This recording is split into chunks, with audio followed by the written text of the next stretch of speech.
히스기야가 25살의 왕이 되는데요, 그는 유다의 13번째 왕입니다. 그의 아버지 아하스, 아주 나쁘고 악한 왕이었습니다. 얼마나 악한 왕이었냐면요, 바알을 직접 만들었어요. 우상을 직접 만들어서 백성들로 하여금 우상을 섬기게 만들었어요. 이방의 다양한 신들을 섬겼어요. 특별히 자녀를 산채로 불살라드렸던 이방 신들의 제사를 직접 주도했습니다. 이것보다 더 악한 일은요, 하나님의 전에 있는 기구들을 뇌물로 갖다 바쳤어요.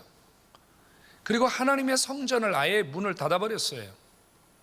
길거리마다, 사람들이 모일 만한 장소마다 우상을 세워놓고 우상을 숭배하도록 적극적으로 백성들을 타락시켰어요.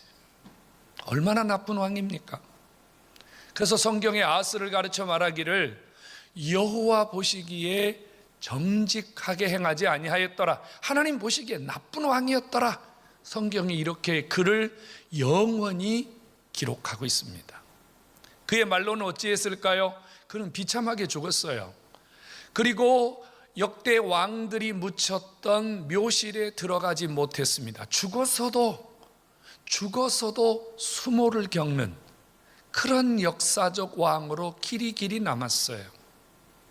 그런데 그의 아들 히스기야가 25살의 왕이 되었는데, 히스기야는 그의 아버지 아하스와는 전혀 다른 왕이 되었습니다.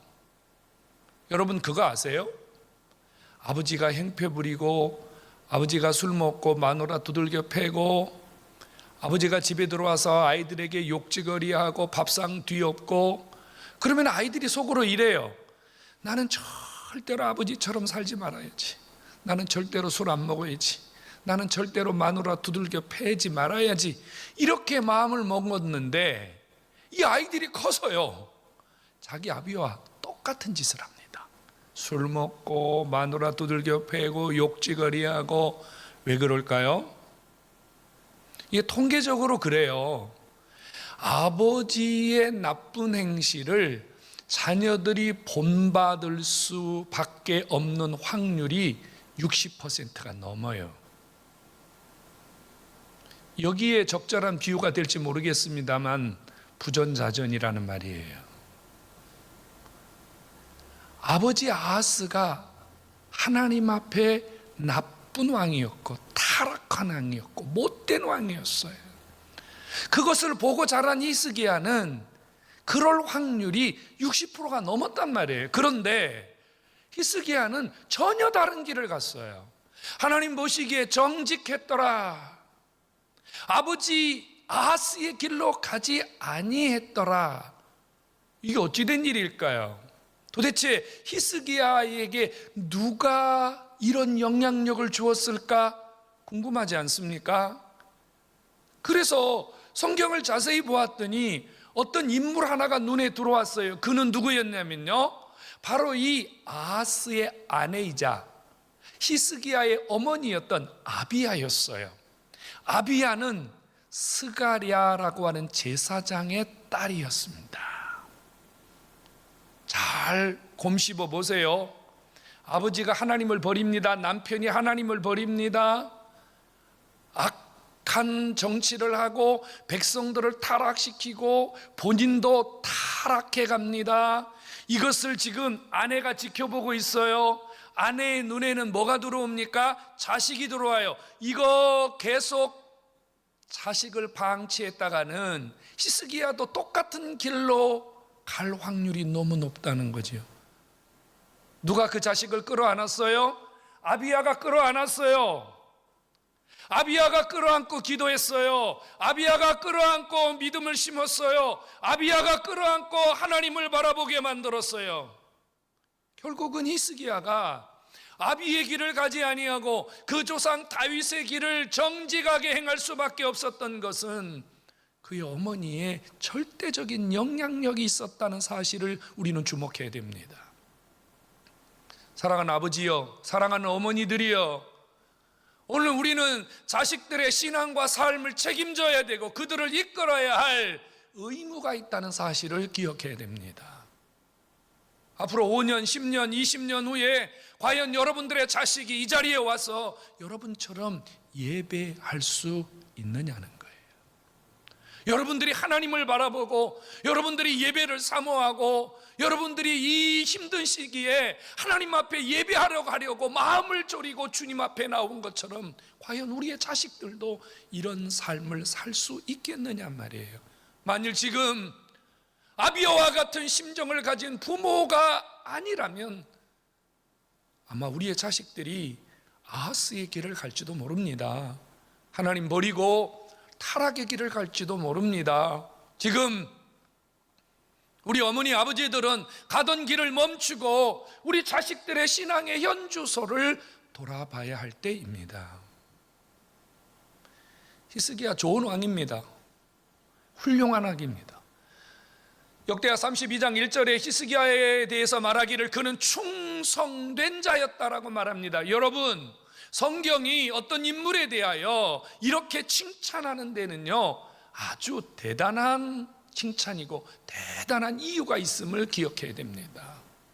하나님이 웬만해서 충성된 사람이다, 충성된 일꾼이다, 하나님이 이렇게 말씀하시지 않거든요. 정말로 히스기야가 하나님 앞에 신앙적으로 살려고, 말씀대로 살려고, 하나님 앞에 충성된 삶을 살려고 몸부림을 했다는 것을 주님이 인정하고 계시는 거예요. 오늘 예배하는 저와 여러분도 하나님 앞에 이런 충성된 사람으로 인정받는 은혜가 있기를 주의 이름으로 축복합니다. 인정받는 게 얼마나 중요해요. 그런데 이렇게 하나님께 칭찬받고 인정받았던 히스기야에게도 문제가 생겼어요. 위기가 생겼어요. 아수르 왕 사네림이 18만 5천 명의 군사를 이끌고 유다를 쳐들어온 거예요. 여러분, 사네림, 아수르 왕, 이거요, 유다는 감당하지 못합니다. 히스기야 감당 못해요, 여러분.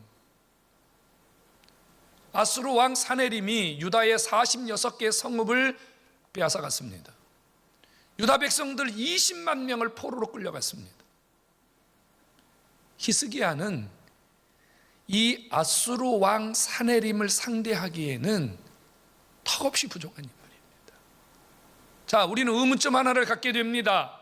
아니, 아버지 아하스처럼 나쁜 짓 하고 신앙의 길을 벗어나지도 않았고 성경이 말하는 대로 충성스럽게 살았는데, 믿음 지키고 살았는데, 열심히 신앙대로 살았는데 왜 이런 위기가 왔을까 하는 문제입니다.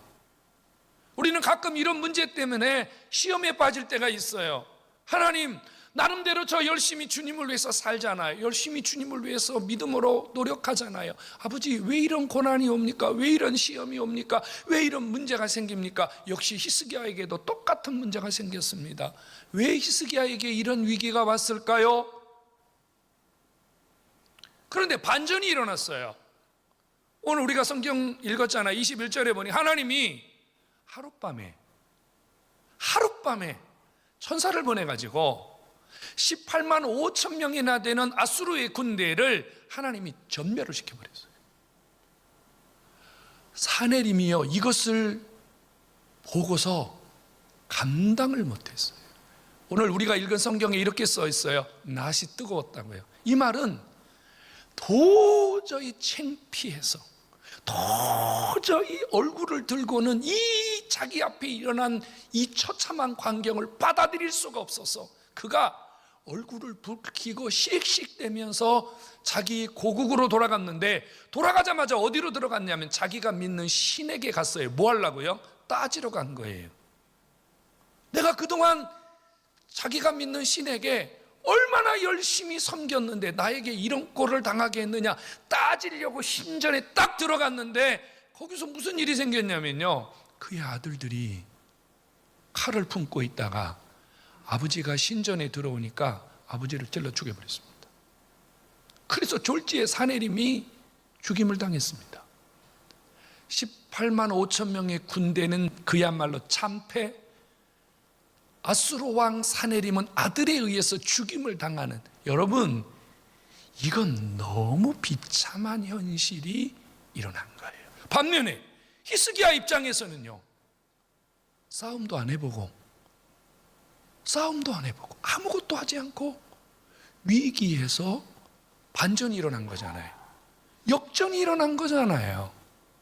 이건 또 무슨 일입니까? 충성된 히스기야에게 위기는 무엇이고, 왜 하나님은 갑자기 이런 위기 상황에서 히스기야의 삶을 반전시킨 거죠? 이건 또 뭡니까? 오늘 우리는 이 두 가지 의문점을 풀어야 됩니다. 성도 여러분, 하나님이 우리를 향하여 모든 역사와 나라와 개인의 삶을 움직이고 계시다는 사실을 믿으시기 바랍니다. 오늘 우리 속에 일어나는 일들은 우연이라는 것은 하나도 없어요. 우연이라는 것은 없어요. 모든 일들이 하나님의 철저한 계획 속에서, 우리는 그것을 섭리라고 부릅니다. 하나님이 섭리하셔서 우리의 삶을 주께서 이끌어가고 계심을 철저하게 믿는 하나님의 사람 되기를 주의 이름으로 축원합니다. 여러분, 하나님이 움직이고 계십니다. 그렇다면 이 두 가지 사건 다 하나님이 움직이고 있다는 사실을 깨달아야 돼요. 충성되고 하나님 앞에 헌신된 히스기야에게 하나님이 갑자기 18만 5천 명의 위기를 갖다 준 것도 이유가 있음이요. 하룻밤에 18만 5천 명을 전쟁도 치르지 아니하시고 하나님께서 직접 해결하신 것도 아버지가 뭔가 이유가 있다는 사실을 깨달아야 된다, 그 말입니다. 두 가지 문제를 우리는 차근차근 풀어보려고 합니다. 첫 번째 문제는 이렇게 풀어야 됩니다. 여러분, 성도들에게도 위기가 옵니다. 아무리 믿음 좋고 아무리 신앙 좋고 아무리 하나님 앞에 은혜를 많이 받은 사람에게도 위기가 옵니다. 우리는 이 위기를 피할 수가 없어요.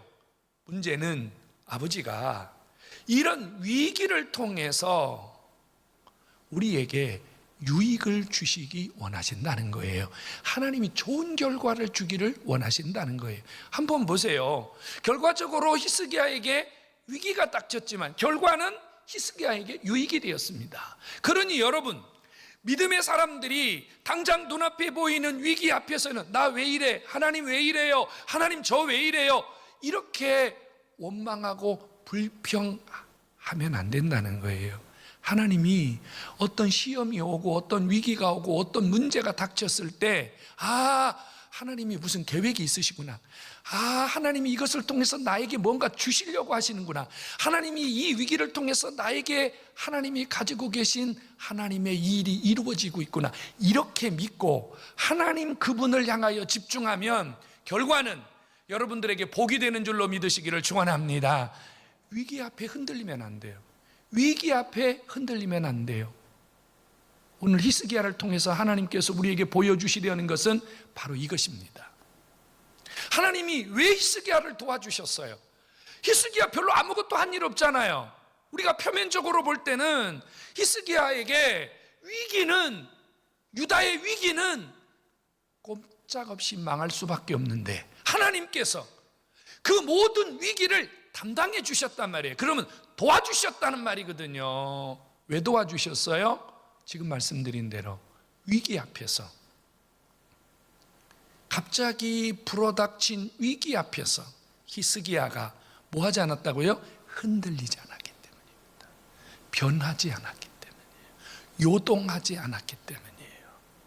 성도 여러분, 오늘 하나님이 저와 여러분들을 히스기야의 이야기를 가지고 찾아오셨어요. 오늘 우리 속에 일어나는 수많은 위기 앞에서 하나님이 우리를 점검하신다는 얘기예요. 우리의 태도를 보신다는 얘기예요. 위기, 문제, 상황, 환난, 고난, 질병, 아픔, 상처, 시련, 이런 다양한 우리 인생을 찾아오는 위기 앞에서 우리가 어떤 태도를 갖느냐. 그런데 히스기야는 그 모든 상황 속에서 흔들리지 않았다는 거예요. 중심이 흔들리지 않았다는 거예요. 신앙이 흔들리지 않았다는 거예요. 이 흔들리지 않는 히스기야의 모습을 주님이 보시고 히스기야를 도와주셨다, 그 말이에요. 오늘 주 앞에 나오신 여러분, 하나님이 도와주시는, 하나님이 하룻밤에도 이런 놀라운 기적을 주시는 축복의 사람이 되려면 여러분들의 신앙과 삶이 하나님 앞에 흔들리지 않는, 여러분들의 삶이 주님 앞에서 요동하지 않는 이런 신앙이 되기를 주님의 이름으로 축원합니다. 히스기야 안 흔들렸어요. 히스기야가 요동하지 않았다는 것은 세 가지로 증명할 수 있어요. 하나는요, 18만 5천 명이 유다를 쳐들어왔는데요, 히스기야는 지도자잖아요. 위기 상황에서 왕은 전쟁이 일어나면 사령관입니다. 이 히스기야가 말로 다 할 수 없는 위기와 현실 앞에서 흔들리지 않고 지도자로서 책임 있는 리더십을 보여주었습니다. 그는 아수르의 군대와 주변에 있는 적국들이 자기를 노리고 있는 이 상황에서 무엇을 했냐면요, 어떻게 하면 왕으로서, 어떻게 하면 지도자로서 내 책임을 다할 수 있는가, 내가 지금 할 수 있는 게 무엇인가를 찾았습니다. 그래서 서너 가지를 했는데, 첫 번째가 뭐냐면요, 적군들이 물을 마시지 못하게 했어요. 여러분, 18만 5천 명이 물이 계속 공급이 된다면 장기전으로 가잖아요.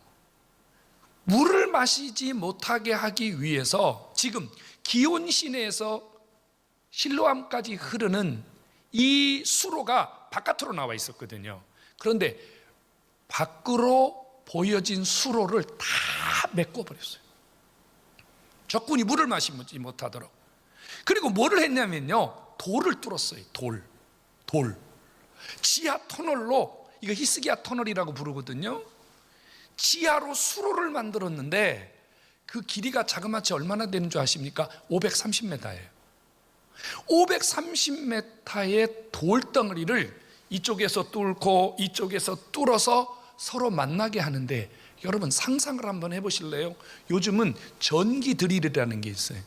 다다다다다다다다 하면은 돌멩이가 뚫어지잖아요. 이 시대는 뭘로 뚫어야 돼요? 쇠꼬챙이 가지고 망치로 뚫어야 되는 거예요.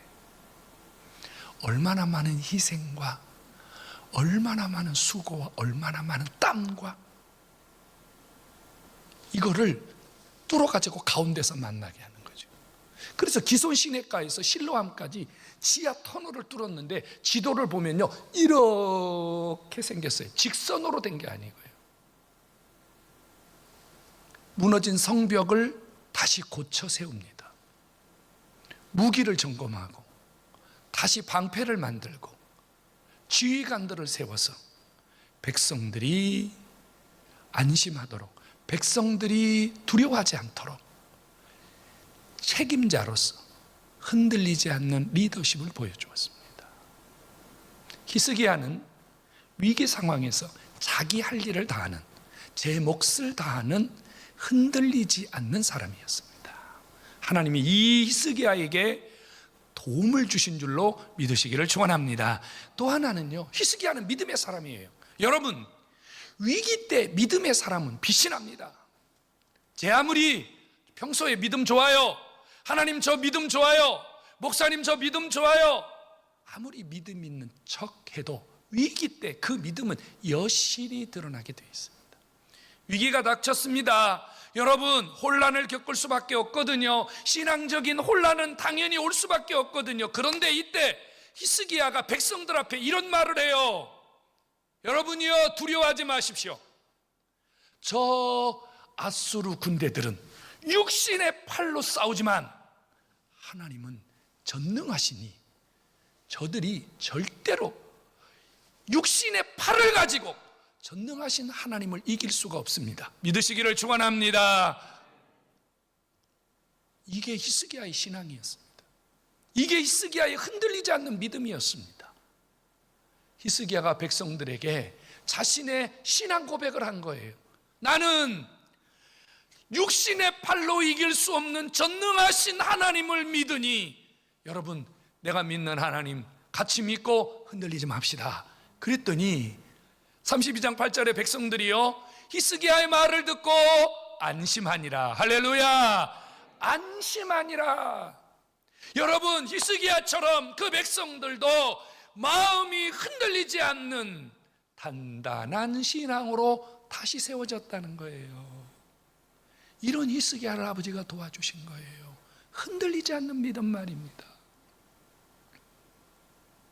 그리고 또 하나는 히스기야가요, 이사야와 함께 기도합니다. 성도 여러분, 평소에 기도 안 하는 사람들이 위기 상황이 되면 기도할까요? 그런 사람 별로 없습니다. 평소에 기도 열심히 하는 분이, 평소에 뜨겁게 기도하는 분이 문제가 생기면, 위기가 생기면 더 많이 기도하는 거예요. 평소 기도 안 하는 사람은요, 위기 상황이 생기면 진짜로 기도 안 합니다. 근데 히스기야가요, 하나님 전에 올라갑니다. 그리고 자기 혼자 힘으로는 부족함을 알았어요. 그래서 이사야와 함께 올라가서 하나님께 부르짖습니다. 무엇을 보이고 있는 겁니까? 나는 아무리 무기가 강력하고 아무리 우리가 철저히 준비해도 하나님이 도와주지 않으면, 하나님이 역사하지 않으면 나는 이 위기에서 살아남을 길이 없다는 사실을 하나님 앞에 흔들리지 않고 고백하고 있는 거예요. 평소처럼 흔들리지 않고 하나님을 붙드는 거예요. 그 아버지 아하스는 어땠는 줄 아세요? 그 아버지 아하스도요, 아수르를 통해서 위기를 당한 적이 있었어요. 그때 그 아버지 아하스는 어디로 튀어갔냐면 애굽으로 튀어갔어요. 애굽의 손을 잡았어요. 그때 이 아하스가 뭐를 한 줄 아십니까? 하나님 성전에 있는 금, 은, 보화를 갖다가 애굽에 뇌물로 주었어요. 하나님의 전의 것을 훔쳐다가 애굽에다가 뇌물로 주면서 우리 좀 도와주세요 이랬단 말이에요. 근데 히스기야는요, 철저하게 준비하고 흔들리지 않는 믿음으로 아버지 전에 올라가서, 하나님, 저희가 아무리 잘 준비해도 아버지 안 도와주면 저희 못 살아요. 저희는 주님이 도와주셔야 살아요. 나는 아버지밖에 없어요.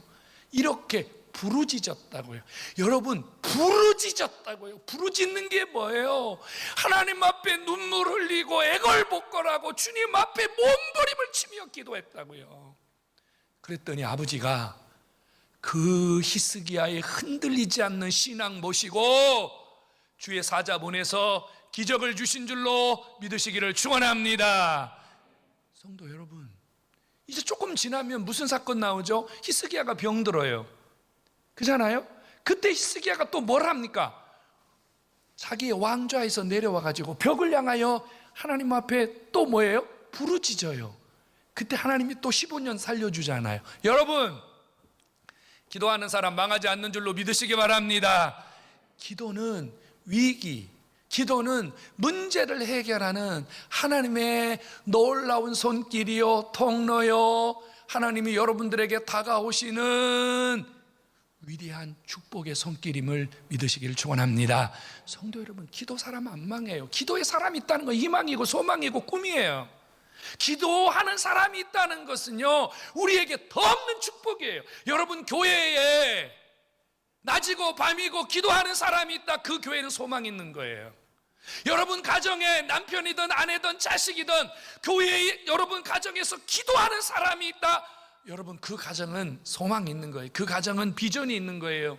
여러분 사업장에서 기도하는 사람이 있다, 그 사업은 되는 사업이에요. 되고야 마는 사업이에요. 기도하는 것, 이것보다 더 큰 힘이 없는 줄로 믿으시기를 축원합니다.